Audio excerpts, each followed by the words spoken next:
more than 120% in power, and we would added about water storage of more than 95%.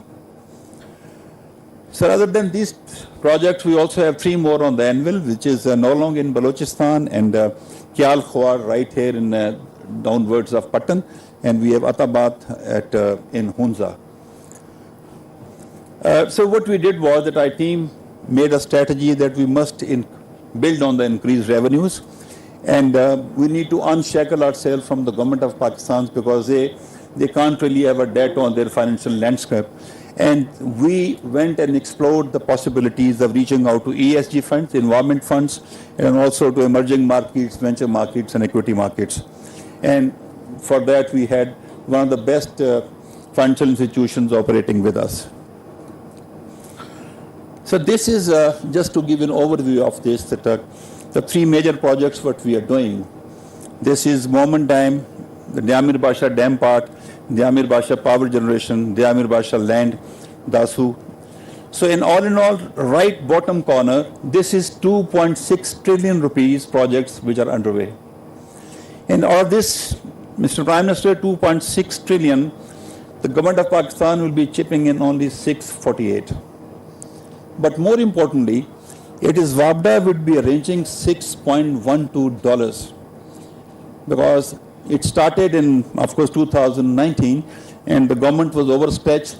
So we ventured out to the market, and what did we do? We first put on house in order, and we took a step of going for the international rating by not one, by all 3 rating agencies, Fitch, Moody's, and S&P. And you'll be happy to hear that we became the first parastatal in Pakistan to secure the stable outlook by all 3. Then we went over to the market, and we were able to raise green Eurobond, which I'll explain a little later. So Basha, like I said, this is a place where the future destiny of food security and energy security of Pakistan is dependent on. We'll have a gross capacity of 8.1 million acre feet and 6.4 of a life. And other than that, this will provide 18 billion units in terms of power. And a single day of delay in Diamer Basha is causing us loss of $5 million in direct and $25 million in terms of indirect effects. So once we started, so what were the major challenges we took? Of course, its gestation period is more, it takes 7 to 8 years. It is very capital intensive, so government is pretty fragile onto this one.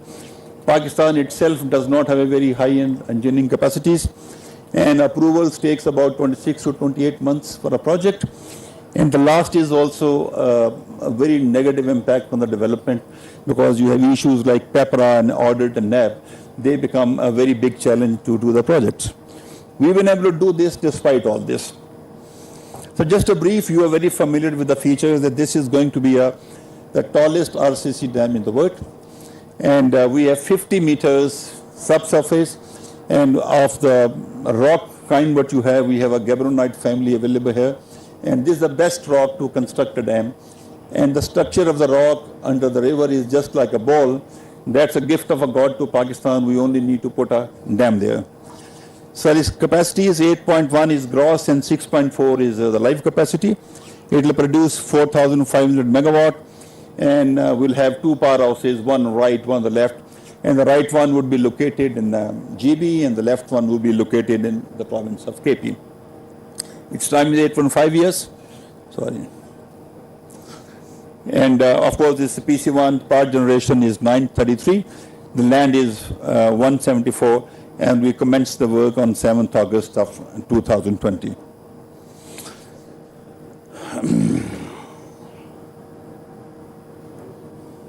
यहाँ पे आपका वो है pointer staff किधर है?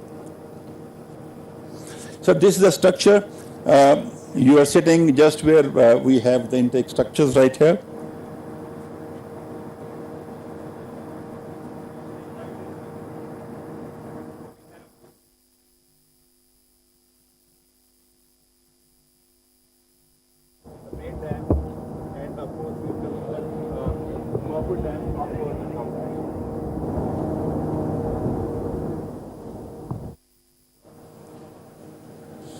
So look at the advantages it has.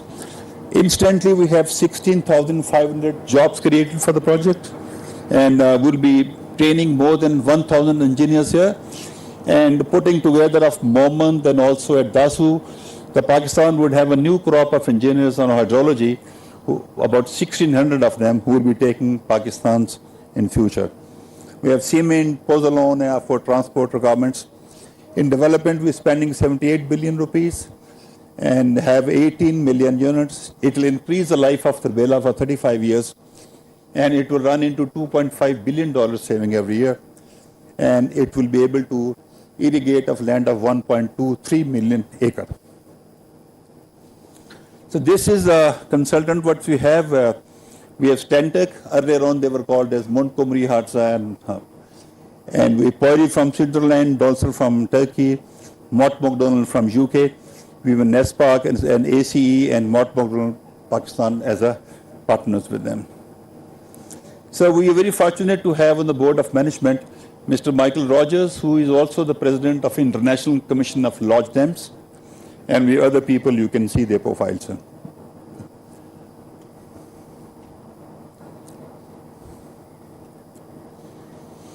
We have Sir Power, China and FW. They are the civil works with us. And there are a couple of technical challenges which we are facing to construct. First is the seismic hazard assessment. So this is a very high seismic zone. It was prone to seismic impact, and its location close to Asiatic plate. So we had to undertake a very extensive studies, and we had to work out, for example, what happened in 2005 in Pakistan. It was 7.5 Richters, which originated from Kashmir. It results into some kind of a ground acceleration. So this, at this point, it led to 0.11 G ground variations, whereas our project here is caters for 0.64. So it is 5 times more is the maximum expected earthquake ever in Pakistan. So we had a Dr. Nick Greger, and they are the best expert in seismic, and Dr. Norm, they were working with us. They've been extremely useful on the seismic studies. In flood estimations, are in case we work out the Gulf system in Indus, it's extremely dangerous and critical. You have the glaciated lake outburst flood. They could come at any times, and since it's a very erratic river, we had to be absolutely accurate onto this one, that if you work out on the 100 years turnaround, what's going to be the max PMF, possible maximum flood. So we had the services of Dr. Reynolds and Dr. Martin to have the flood estimation studies. And sedimentations, like I said, that this Indus carries about more than 10,000 million cubic meter sediments at any one time. So we had to work out that in case we don't do good technical work on the sediment studies, this project could end up its life in just about 55 years. But having done those with the techniques of using the low-level outlets, the techniques of managing the sediments, and using the diversion tunnels available and the open channel available, so life of the project has been a couple of 100 years.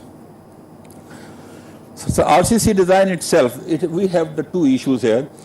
You'll be surprised to know there are no international companies who had the experience of even laying the concrete for more than 10,000 cubic meter, 10 million cubic meters.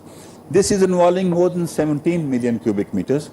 And this tallest dam in the world, and the spillway design has been embedded inside the dam. So that is what it called for, an extraordinary focus on that. And we had a good expert on for these both, RCC placement and also for the design part of itself. Divergence system, sir, will take you from here. Imagine this river, this be going through a tunnel and open channel for at least 5 to 6 years. So we have to be extra careful in taking the river Indus, because Indus is mammoth, it is unforgiving. So the divergence system had to be done in a way that where the integrity and safety of those divergent tunnel and open tunnel had to be ensured. And even if the project, God forbid, is delayed for a couple of months, so they should be constructed on the design which is good enough to take entire Indus for a specific period of times. And we have underground powerhouses on both sides.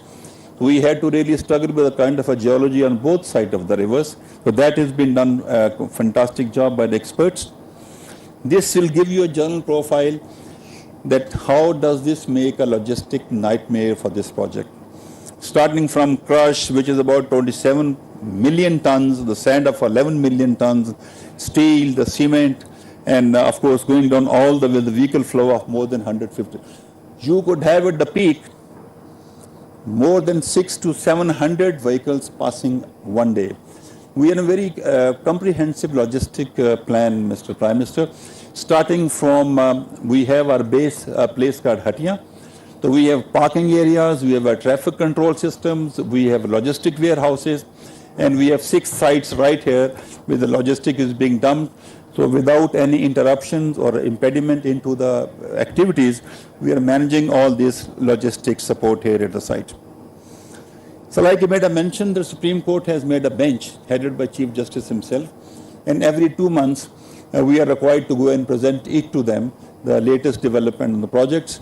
And we have done that about 9 times in the last 2 years to the Supreme Court, and we're expected to do that by May next year again. So this is how we maintain the 4-tier transparency.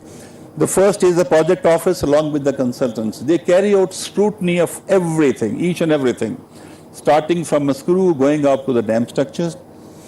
And this, of course, this was decided by Mr. Shah to construct this company on a project on a company mode.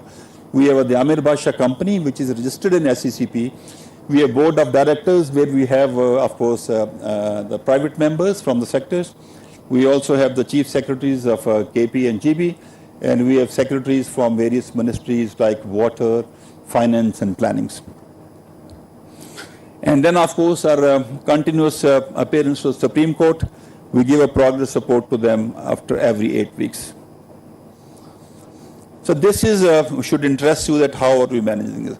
So we're looking at, inshallah willing, true to the word of WAPDA, where Abbasi Sahab was mentioning on the promises of WAPDA, we are very sure that despite Corona, despite security issue, despite what happened in Dasu in July, we still think that we can do this project in 2029. Our diversion tunnel would be completed, inshallah, by October this year. And then, of course, we'll have for diversion